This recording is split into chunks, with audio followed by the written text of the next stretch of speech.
La première alerte, si on peut l'appeler ainsi, a été la prise d'otage de Bonny.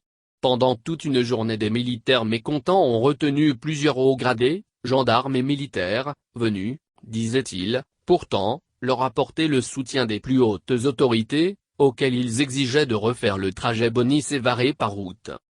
Ils étaient venus, faut-il le rappeler, par les airs à bord d'un hélicoptère de l'armée.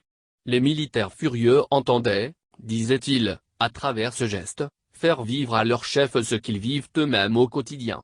Les mutins de quelques heures se plaignaient aussi du manque de soutien lors d'une attaque qui avait eu lieu, quelques jours auparavant, et au cours de laquelle ils avaient perdu plusieurs dizaines de leurs camarades.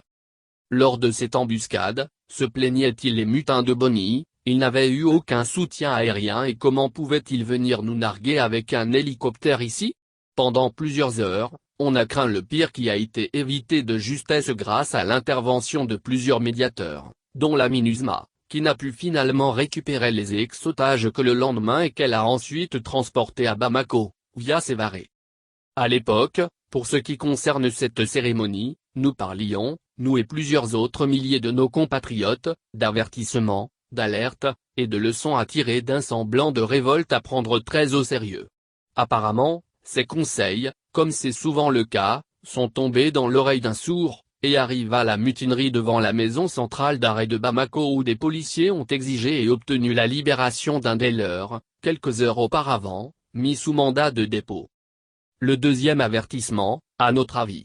Cette fois-ci, l'État était totalement à terre et venait de perdre toute son autorité. Ce n'est qu'après moult négociations et garanties que le commandant, patron de la composante police de la Force A, est retourné dans les liens de la justice zéro. Et, cette fois-ci, pas à la maison d'arrêt de Bamako, mais au camp 1.